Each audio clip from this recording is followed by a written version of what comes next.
Hello, Thyroid Thrivers, and welcome back to another episode of the Thyroid-Healthy Bites Podcast, with bi-weekly episodes dedicated to helping you eat well, live well, and feel well. I'm Ginny Mahar, a functional medicine health coach, cordon bleu chef, and your thyroid health and cooking coach. So if you're ready to get inspired, informed, and empowered with thyroid-friendly food and lifestyle topics, expert interviews, and tales from the healing journey, you're in the right place, friend. Let's dig in. Welcome back to the Thyroid-Healthy Bites podcast, everyone. Today, I'm joined by someone that I've had the pleasure of interviewing before, but this time we're diving into a topic that I think is incredibly important for so many of us in midlife. My guest today is Dr. Sandra Scheinbaum, founder of the Functional Medicine Coaching Academy and a pioneer in the field of health coaching. She's so passionate about transforming healthcare by helping people bridge the gap between knowing what to do for their health and actually doing it. And so many of my listeners on Thyroid Healthy Bites are navigating thyroid conditions, autoimmune disease, perimenopause, or menopause. And what I hear again and again is this feeling of, I know what I should be doing, but it's hard to implement those things consistently, especially when our health gets complex, when life gets busy, when our bodies are in a state of transition. So we're talking about healthy aging in menopause and beyond today, and why support, especially through health coaching, can be one of the most powerful and underutilized tools for helping women truly thrive in this stage of life. So, Dr. Sandi, it's so great to have you on the show today. Thank you so much. It is a pleasure to be here. Well, before we get started, I'd love to share a little bit more about you with the listeners because you have a very inspiring story. So, Dr. Sandra Scheinbaum trains people to become functional medicine health coaches and helps practitioners and businesses hire them because she believes that health coaches are key to combating chronic disease and reducing healthcare costs. As founder and CEO of the Functional Medicine Coaching Academy, Sandra is a leader in the field of health coaching education, an educator, clinical psychologist, author, and public speaker for nearly 50 years. She founded FMCA at age 65 because rather than retiring, she's on a mission to grow the health coaching profession so that millions of people can get the support they need to lead healthier lives. I have goosebumps just reading that. Her latest book, Your Health Coach Will See You Now, Creating a Healthier Future Together, advocates for health coaching as a critical component of primary care. So, as many of you know, I'm a functional medicine certified health coach through the Functional Medicine Coaching Academy. It's one of the best things I've ever done to be able to support this community better. And I'm just thrilled to have you here and to have this really important conversation with you today. I had to kind of chuckle to myself though, because I was looking over my notes from the last time I interviewed you on my previous podcast, and that was back in 2020. And it struck me because the title of it was Health Coaching, the Healthcare Option You Never Knew Existed. And we're not there anymore, are we? I really feel like people are so much more aware now of just what health coaching is and why it's valuable, including doctors. So you've been so instrumental in helping, to make that shift happen. So I guess I'd love to just dive in by hearing from you, like, where are we today compared to when you started?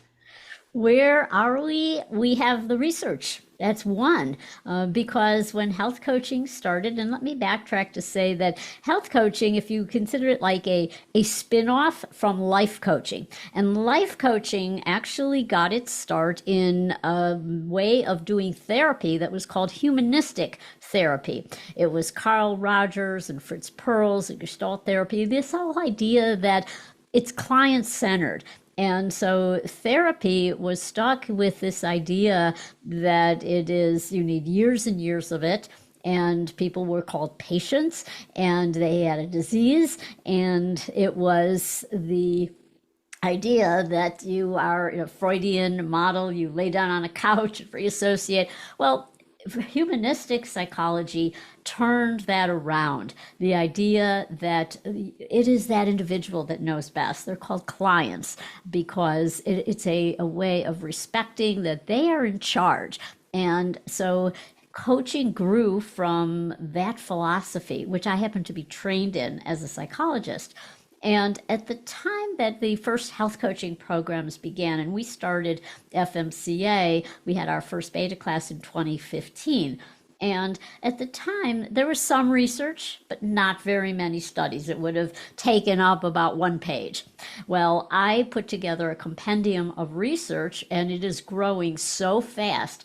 In fact, I just added another, we have an addendum because every day almost I see another study that shows health coaching. And these studies are taking place worldwide.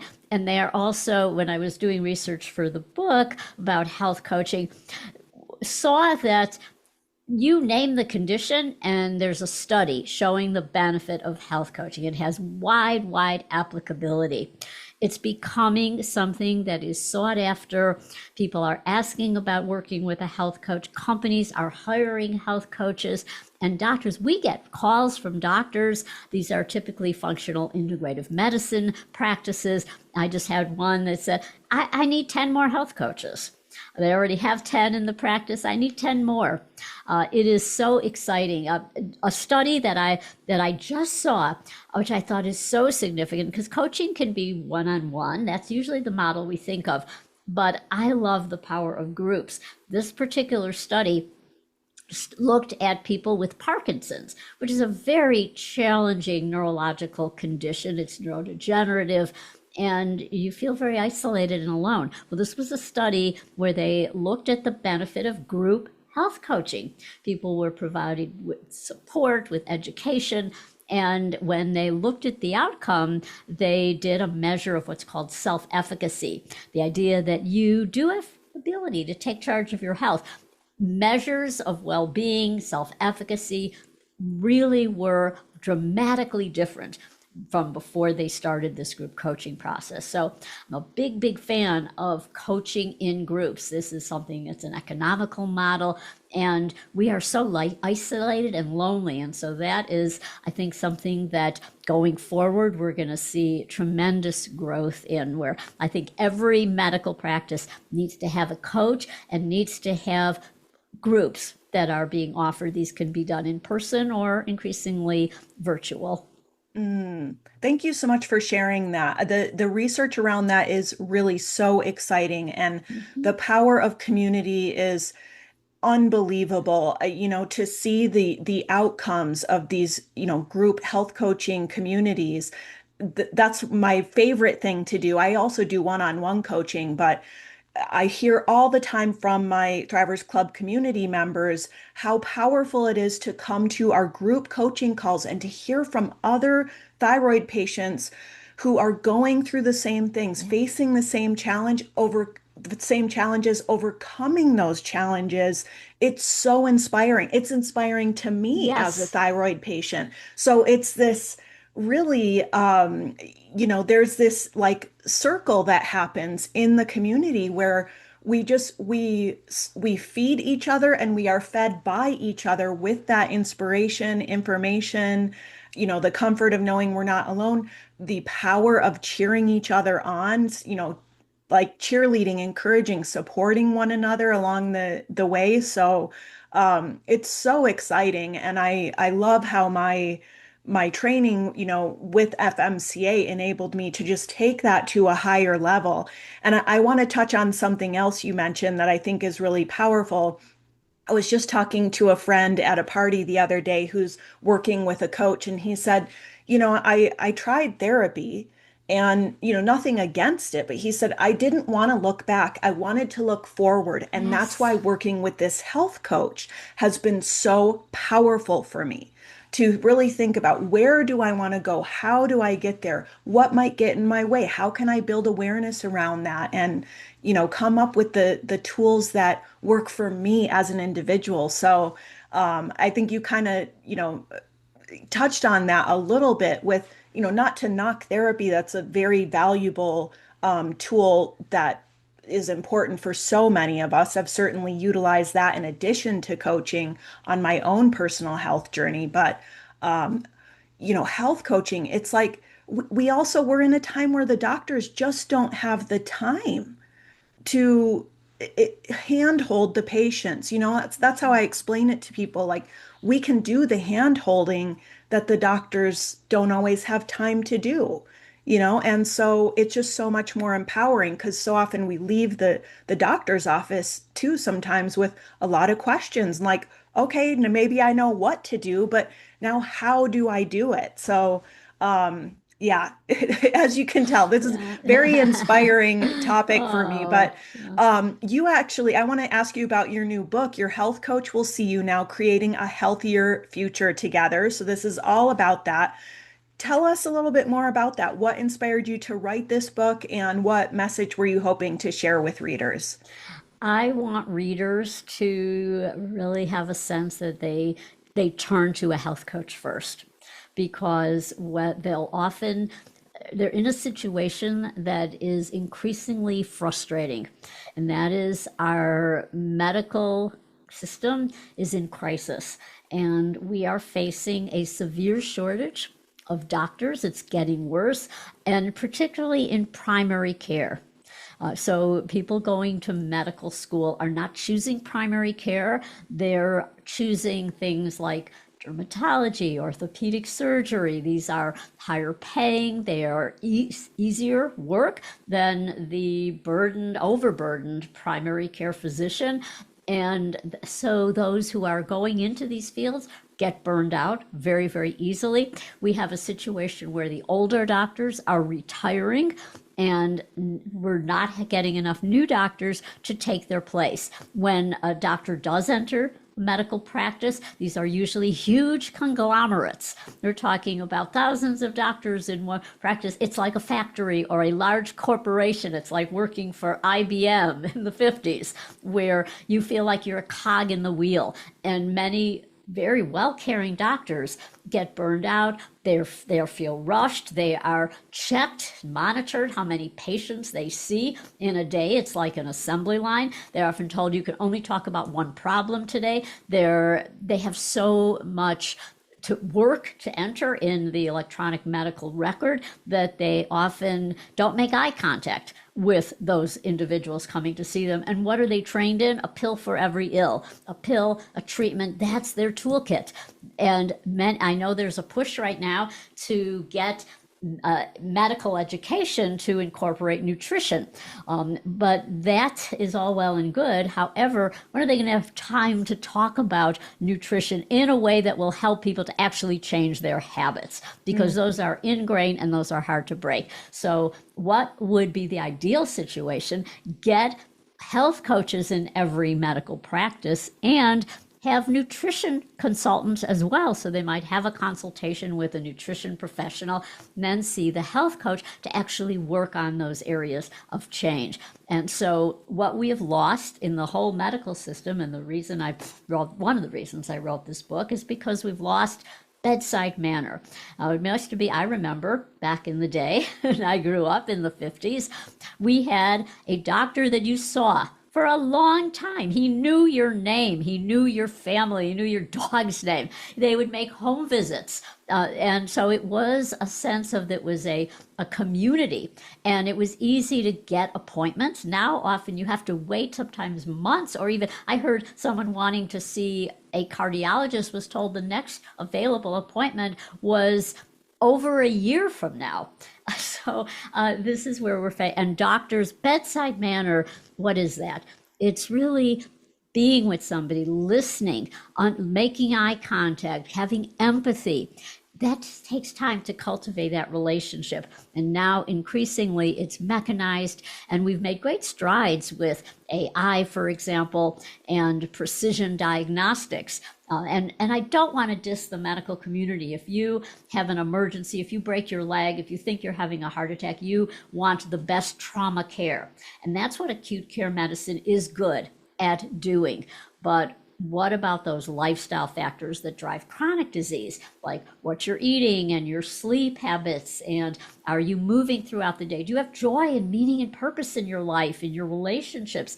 These are the things that the medical community, even if they want to address, they don't have the time or the ability to address, because they're dealing with these acute care situations. So that was one of the reasons I wrote the book. And I wanted to share examples of what this process of coaching is like, because people may not really know what happens when you see a health coach. And when I talk about the medical community, I want to include mental health care, because we are facing an even worse shortage of mental health professionals. They're not entering the field. Older psychologists, for example, are retiring. Long waiting lists for many people. It's not covered by insurance, and so it's out of reach. And then if you do get in to see a therapist, it's all about what's wrong with you. You're broken. You need to be fixed. You need to be in therapy for a long time.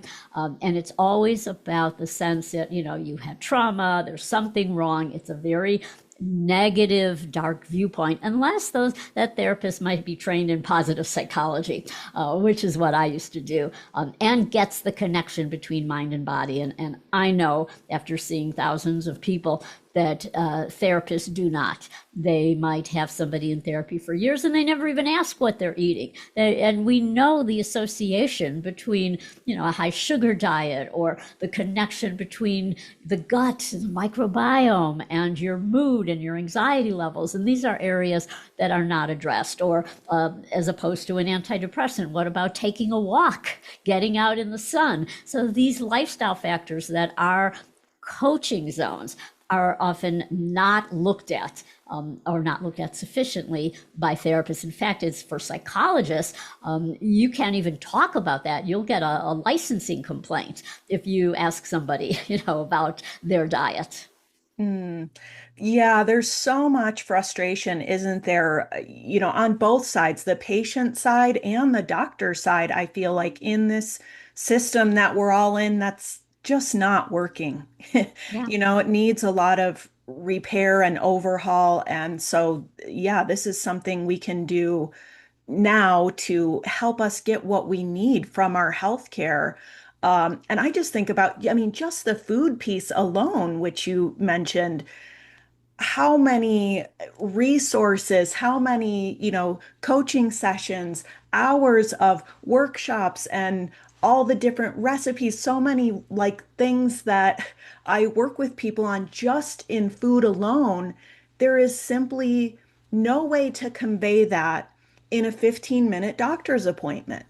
And yeah, I'm recalling an appointment where one doctor said, "Oh, well, the evidence just points to cutting out all animal protein, so just go plant-based." And I was like, "Wait a minute!" Like, knowing what I know, there's so much context there Mhm. that you don't have time, or I don't even know if you have the knowledge needed to really help people do something like that in a way that's actually going to be beneficial for them, because there's a lot of pitfalls, right? Yeah. Yeah. These things take time. The food and the lifestyle piece takes time. It takes self-awareness, knowledge, and that takes a guide, someone, a supportive person to help you learn, like, who am I and how do I tick so that I can figure out how to do these healthy habits consistently and even understand what are the healthy habits in the first place. Yeah, Yeah, so yeah, I have an example of that. I know somebody who was having some cardiac issues, and both her internist and cardiologist said you need to be a vegan. And so she did, but she had no idea, what she was doing. And so her, what happened was, and she had a sweet tooth, according to her, and she ended up basically having the sugar diet replace the animal food diet that she was, her standard diet, before being given this advice. And so she thought she was, she gave up all animal foods, and she would just start binging on dessert. And what happened? She became a type 2 diabetic. So, oh, you're and kidding. Oh my God. and she gradually did start eating more animal foods, and but that just throwing out that advice without asking, without really knowing her. It was not personalized, because if you had spent some time with her, and she had talked about the food she enjoys and her eating patterns, then you would know that this is not the right approach for her. And her age wasn't taken into consideration either, in her 70s. So that it led to some serious nutritional deficiencies and metabolic crisis. It's such a pertinent example of, the issues around that, isn't it? Yeah.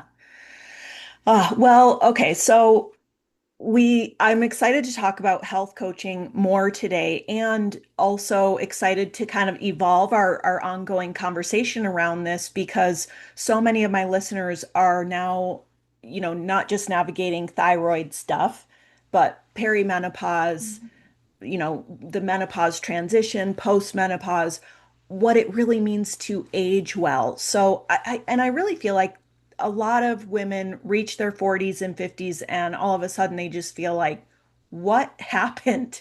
My body just changed overnight. Things that worked before aren't working anymore. Weight gain, more fatigue, sleep issues, brain fog, anxiety. Why do you feel that this stage of life and that transition feels like such a turning point for health for women? Yeah, because it is a turning point, and I think we want to relabel this as a transition and an evolution to a better place, as opposed to, years ago we talk about a midlife crisis, which never was borne out in the research, but it's a sense that I'm not the same, and I've just given some talks about identity shifts in during this time period, because it, it, it impacts you in so many different ways. So it's not just, we tend to think of in biological changes. In my day, I would overhear my mom talking to her friends and sisters about going through the change. It was the change of life. My understanding then as a adolescent was, well, you just don't get your period anymore. And, you have hot flashes, because people would talk about needing a fan, for their hot flashes. But that was basically all we knew. And what happens is it basically is impacting every organ of your body, including your brain. And we have estrogen receptors in every organ. And so in the past, there was very little understanding. Often, going back to the Victorian era, they thought women were hysterical. It was called hysteria. They thought they were crazy, and they were locked up in mental institutions. Like there was a famous one in Paris, Salpêtrière. And so we've come a long way, but we still have a long way to go. And what happens is so many things are disrupted during this time. So we think of adolescence as being a time where your task in life, according to Erik Erikson, is identity. It's identity versus role confusion. But it doesn't stop when you go past adolescence. And it often has a big resurgence during midlife. As you turn 40 and 50, you think, okay, I'm not the same anymore. My body's changing.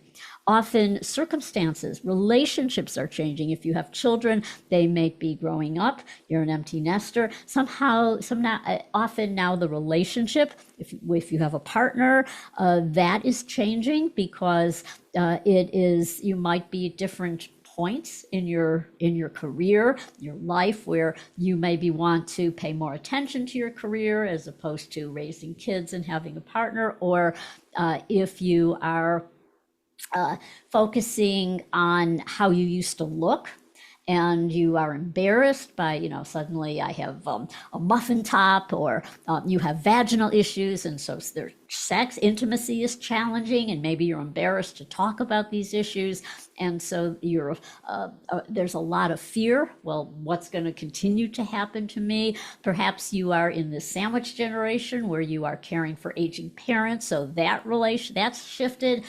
Perhaps you are reevaluating your career. Is it giving you meaning and purpose anymore? And there are also many women who might be single, or they might have a partner but no kids. And this is this critical stage. Maybe they thought they'd postpone child rearing, having a kid, and all of a sudden, oh, wait a minute, I'm going through menopause. Like this, it could be a time of real mourning or the opposite. So there's so many changes, so many opportunities for reevaluation. And the end point where we want to go is a reassessment to what really matters. Meaning and purpose in your life, and ability to look at your future with optimism as a chance to explore new pathways to what do you value most. And maybe you spent the earlier period of your life building a high-powered career, and now you want to nurture friendships and relationships more. And so it can be, or the opposite. Maybe you've been a stay-at-home mom and now your kids are out of the nest, so to speak, and you want to turn to career building. So many different things happen. All of that on top of course, the cascade of hormonal changes. Yeah, there really is a lot going on, isn't there? And I know I hear from people in my community, and I'm in the middle of it right now. I'm turning 50 this year. Um, Sometimes it's really hard to know what's what too. And, I hear that from people a lot. I don't know if it's my sex hormones or my thyroid hormones or my thyroid autoimmunity or gut health or blood sugar imbalance or something else altogether. So, is there anything that comes to mind for you about how we can support women through that symptom pile up, helping them sort of understand, like, where do I start with this? And also maybe how we can support them as health coaches, and also how health coaches can even help practitioners improve patient outcomes during that season when even at the doctor's office, things can get Yes. overlooked. Yes. Health coaches are the key. They are the link to well-being during menopause. We're about to publish a new course on menopause for health coaches, because as a coach, you play the most critical role. Why would I say that? Because many people go to their doctor. Often they don't, let's say it's vaginal dryness or urinary incontinence. They're embarrassed. Or even if they're about to talk about it, the doctor's out the door. Or they're perceived, like even if they aren't actually rushed, they might think, and they see the doctor as this authority figure, and they've got a crowded waiting room. They don't want to bring up these questions. They're embarrassed to ask anyways, or they're feeling like the doctor's already done with the session, and so they don't bring it up. Or they're bringing it up and they're dismissed. So many people, even though hormones are talked about a lot now, but often they're not. The doctor will say, well, I don't know, or you're not a good candidate. I don't know how to deal with hormone replacement. And so, because the average doctor, let's say the OB/GYN, got like a few hours on menopause in medical school. So they're used to just, doing pap smears and procedures and writing prescriptions for the pill. So often women come out of there feeling at a loss. So enter the health coach. And I think particularly in groups, it can be one-on-one, but the benefit of groups to be able to talk, oh, you have this issue too. I'm not alone. We can support. And I think there's a benefit to laughter. Menopause, the musical, it is still going on. This musical started like so many years ago. In the 70s, and it is still. I was at a conference in Las Vegas, and they had a big sign at Harrah's, Menopause the musical. What's good about that? It's good because you relate. You see yourself on that stage, and you laugh, and you go with your girlfriends, and I think a lot of this is brought into group coaching for menopause, where people are not shy about talking about these symptoms, and able to discuss things that previously would be suffered in silence.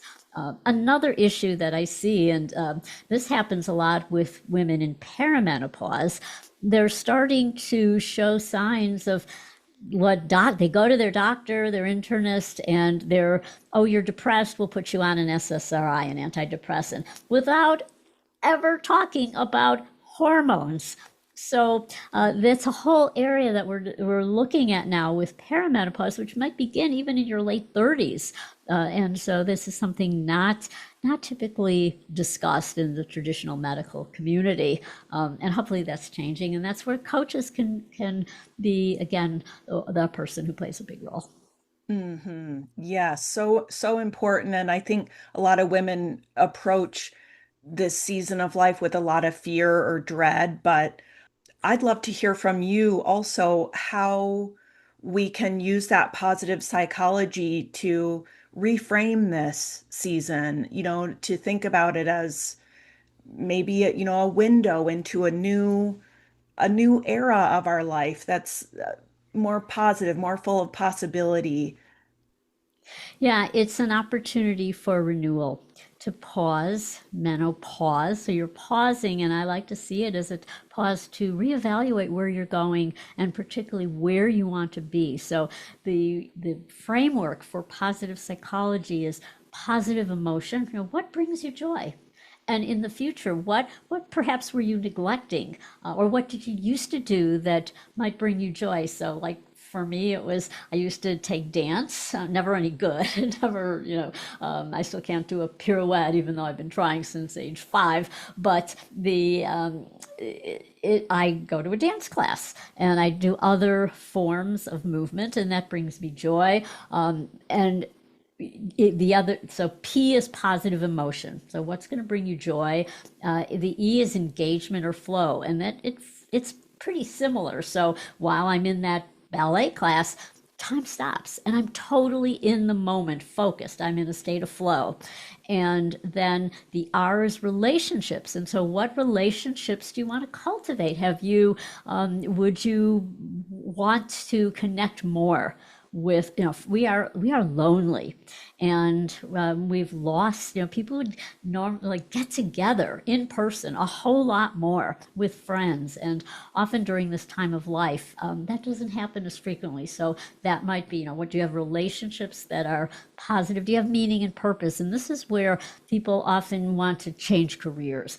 And so many people who come to FMCA to train to be a health coach say, I had that climb the corporate ladder. I was, in corporate banking, or I was a lawyer, or some other career where they're now feeling like, okay, I did that.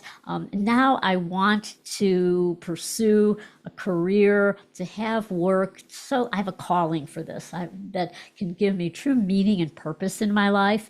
And then achievement, the sense that, what do you still want to achieve? Do you want to go back to school? Do you want to, again, what are some of the things that perhaps you've put off, or what are some new interests that you can cultivate as you approach this time of life? And it doesn't have to be paid work. It can be a hobby. I used to sew when I was younger, in my 20s. I used to teach school at that time, and I think I made all these jumpers, and this was the early 70s, and but I hadn't gone to the sewing machine until my picked it up again when my kids were little, made their Halloween costumes. But now I just said, okay, you know what? I'm gonna buy a new sewing, because I had sold my old one. But okay, I'm gonna pick up this hobby again. It'll be really fun, and it puts me in a state of flow. It's a relaxing activity. So finding new hobbies, new learning, and really approaching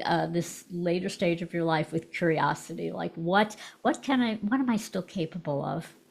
I love that. Thank you so much for sharing that, because I know I'm really going through that threshold now and thinking so much about all those things you touched on, relationships, and just getting really clear on like, what do I have time and energy for, and what do I not have time and energy for anymore? That's very clarifying.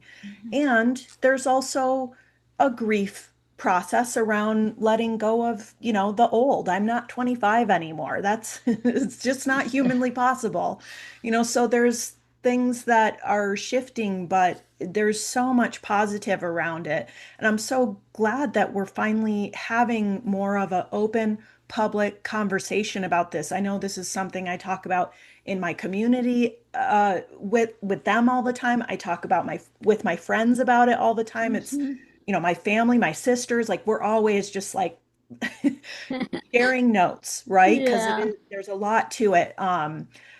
And you've really been, watching this unfold, over your lifetime, going through your own personal experiences with it. Is there anything that really stands out that you wish you'd known earlier about this?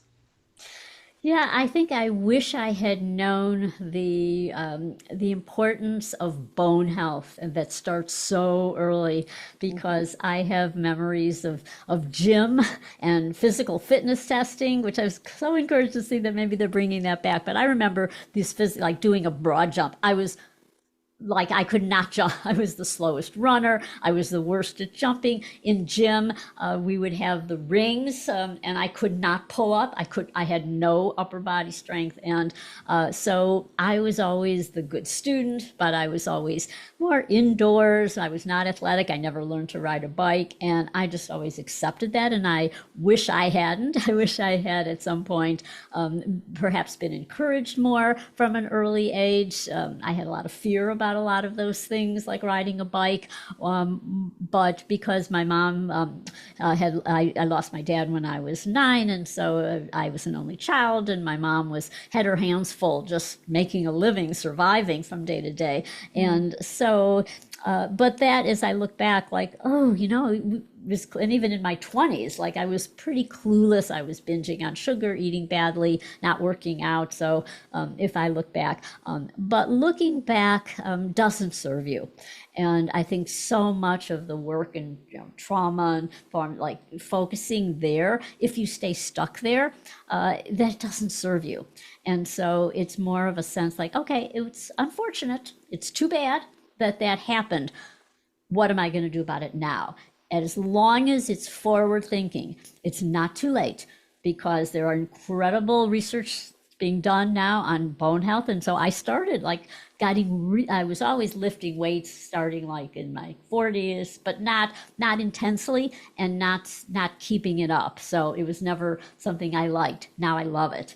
And so I'm in the gym a lot, and I am lifting heavy weights, and I'm seeing changes. And so what the message I want to impart is that if you just stay stuck with regretting the past, then that doesn't serve you.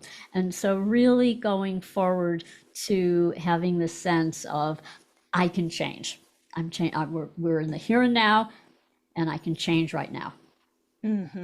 Yes. And I follow your Instagram at Dr. Sandi. And for the listeners, be sure and follow Dr. Sandi there because you'll see her workouts. She's not messing around. It's very inspiring. And, it's so much about we have to walk the talk. We have to take the things that we learn as patients, as people, as health coaches about what we need to do. And then we actually have to go and do it. And I think that is a piece that people often struggle with too, the knowing versus doing.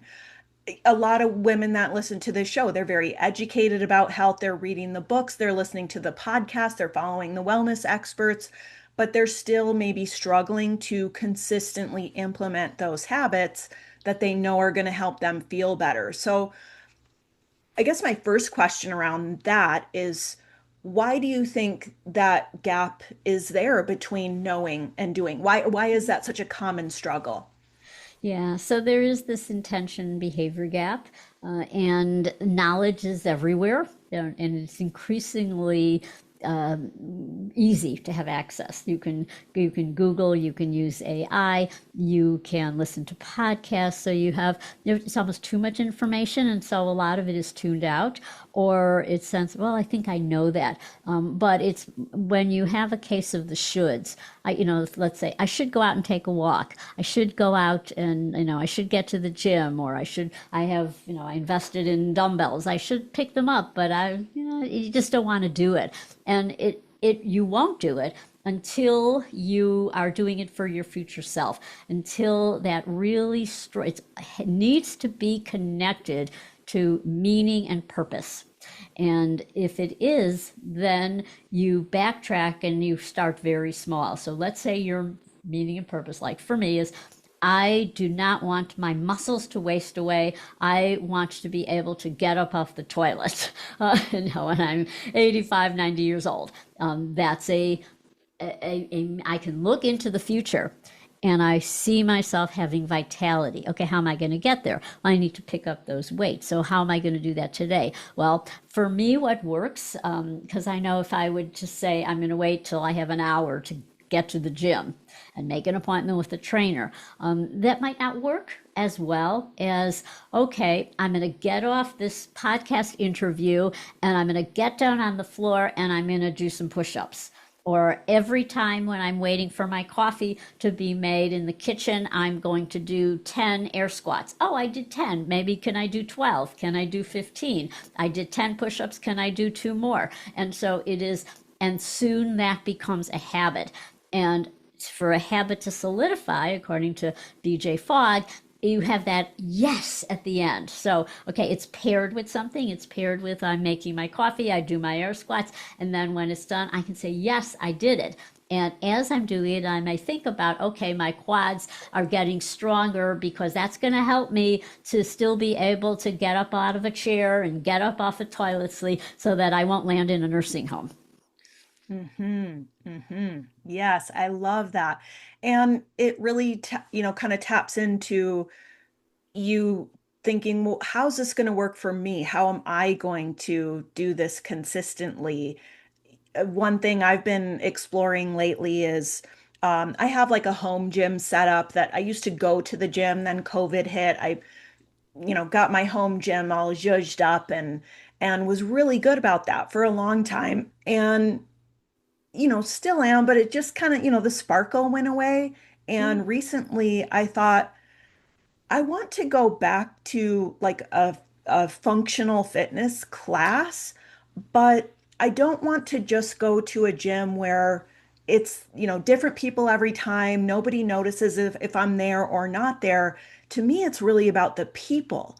So now I'm in this Wednesday morning class with a coach who is a former Olympian. She's amazing, very Oh, inspiring. And there's like 5 of us there. And I show up and they're like, Jenny, how's it going? How's your son? What's going? Oh, I'm, somebody's traveling here or had this happen, or we're talking about the schools or the what's happening downtown. And it's a completely different experience. And when I start to think, oh, I have something else I might need to do, I might have to miss my class, it's like, no, they're going to notice if I'm gone.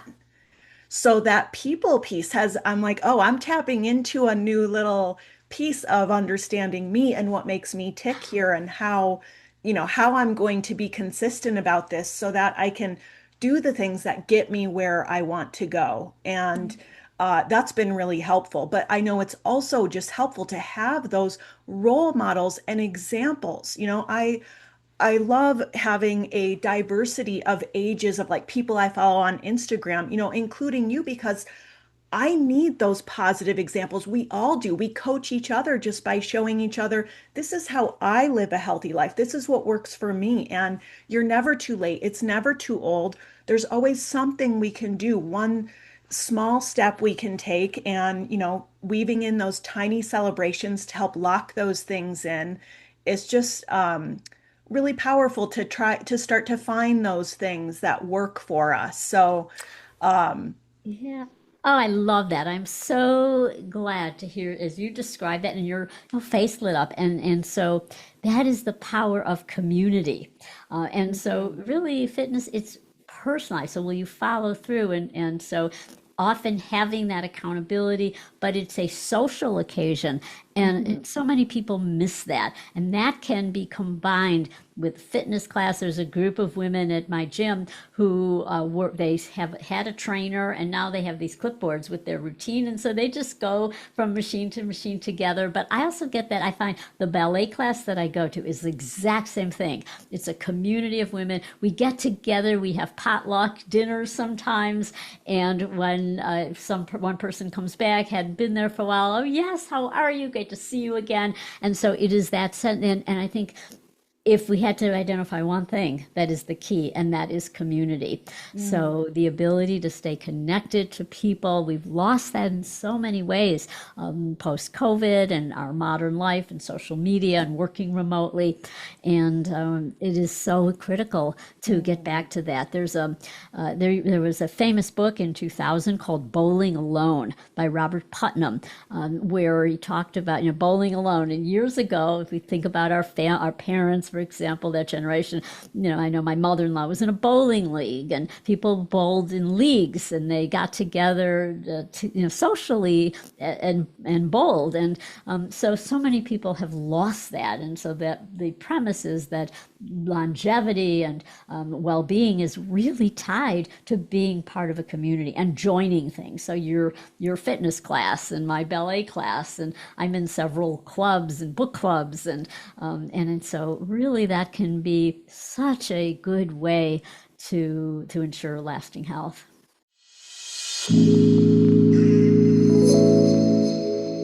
Hey, Thyroid Thrivers, Ginny here. I just want to pop in with a real quick message.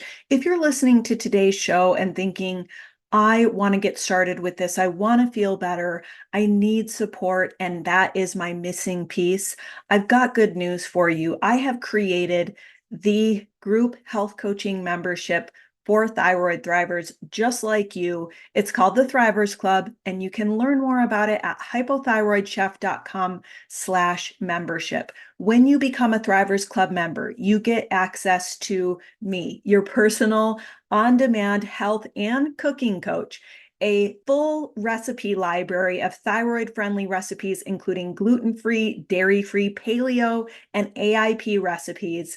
You get access to an amazing, positive, healing-focused community of other thyroid thrivers who get it and who know what it's like to face the unique challenges that we face.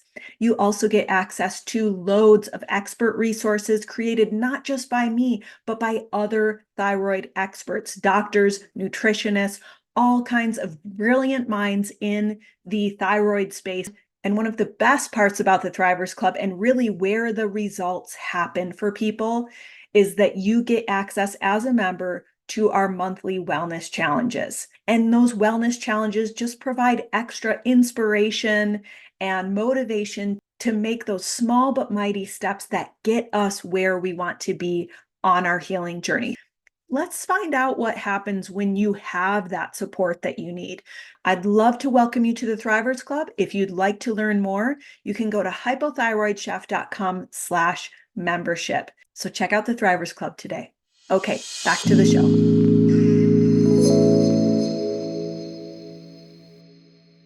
It makes me think too about, what's one of the biggest determinants of our health, who we surround ourselves with. Yes. Yeah. I think what makes me sad to hear sometimes is how many women, when they can't stick to something, they feel like, well, I failed, or they just think, I don't have what it takes. I need more willpower.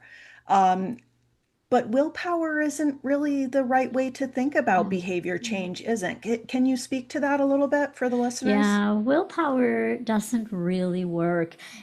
What works is focusing on having this vision of your future self, and also starting really small and accepting that there's always a way to fit it in. So let's say you didn't get to that class. Let's say I didn't do my air squats while I'm making my coffee. But now perhaps I could go for a walk. Or I remember there was one woman I worked with. We were talking about getting a lot of steps in during the day, and she was elderly and confined mostly to her apartment. She lived in an apartment building, and so she was so proud. She would say, "I walked around the dining room table, and then I walked in my corridor." And she had her at that point it was also on her belt a little step counter. We didn't have smartwatches in those days, but just so she found a way of doing it. And so there's always a backup.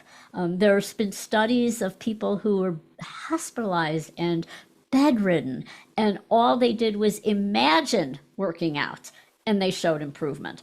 Just the power of imagining that movement made a difference. It sounds unbelievable, but that was what this research showed. So there is always a way. When I had broken my foot a few years ago with doing something really stupid and getting down to the floor on a bare floor in Pilates. But anyways, the result was I had to be in a boot for a while. And my first thought was, oh no, I'm not going to be able to work out. And then I realized, no, I have my upper body, I have my core. And so I actually built up better upper body strength because even with the boot I was able to do lots of stuff with upper body. So always having that backup, and even people who have severe chronic illnesses are able to. The gym that I work out, it's a health and fitness center. It's attached to actually a hospital complex, and they're known as a center of excellence for Parkinson's disease, and they have all these classes for people with Parkinson's. They have water classes and they have chair yoga for them. And so they come, and often with their caretaker or partner, and they're a solid community. So they're getting the benefit of community, and they are engaging in these movement classes. That's amazing. I love hearing stories like that. There's so much around this that I think we can really benefit from, as far as thinking about how we can work within limitations. What's that quote? It's like genius is working within limitations. Yeah, yeah. And I get excited about the problem solving around that. I think that's something I enjoy, like helping people find their solutions to those things, because it's such a good point. There's always a way. Where there's a will, there's a way, right? But Yeah. I'd love to ask you one more question before we wrap it up. If somebody listening really wants to age well, stay vibrant into their 50s, 60s, and beyond, what is the one thing that you really want them to hear today? Yeah, so have a greater meaning and purpose. What do you want your health for? And really nail that down. Have an image of it. Perhaps it can be big, like something, in terms of some at a societal level, making a big impact. It can be very personal. I want to be able to get on the floor with my grandchildren. And so focusing on what it is in that future, what is going to make life worth living for you, what's your meaning and purpose, and know that it is never too late to turn around. And that kind of doom and gloom negative thinking doesn't serve you. I was fortunate to train with the great psychologist, Dr. Albert Ellis, who was one of the fathers of cognitive behavior therapy. And I remember he used to say, okay, if you say, I'll never, say you're single and you want a partner, I'll never meet anyone. Nothing's worked in the past. I've had bad relationships. I'll never meet anyone that's right for me. You can be in your 90s and meet the love of your life and have some good years with that person. And so, prove that it'll never happen. And so, and just because it hasn't in the past, that's not a good argument. That wouldn't be an argument in a court of law if you were on a witness stand. There's no evidence. It's just because it's not happened in the past that it can't happen in the future. So, focusing, looking ahead. Hope is very, very important, and experiencing that hope, gratitude, and of course, community. We are social beings, and so how can you connect with others, even strangers? Taking a walk and smiling at people is very, very positive. Increases oxytocin. Well, beautiful thoughts to end on, and so many great practical tips. Thank you so much for being here with us today and sharing all your wisdom and expertise and experience with us, and for all the work that you've done to really push this forward, to open doors, to make this more accessible, and just bring this option to people and to practitioners so that we can all thrive, for the rest of our lives, no matter what our age is.